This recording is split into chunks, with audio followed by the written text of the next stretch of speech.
certain vehicle, the hood latch open always broken. Normally you want to change the complete hood latch is a lot of work.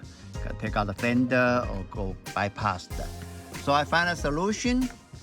Either use this one, but not always you carry out or you can find that. So I offer you a solution. Use the house hole, the door knob, and use the thread and the fitting to re-thread the gear, and so you can put this screw in. That will create a hood latch.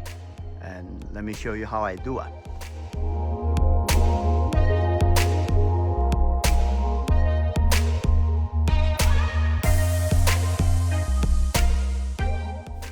Just like this way.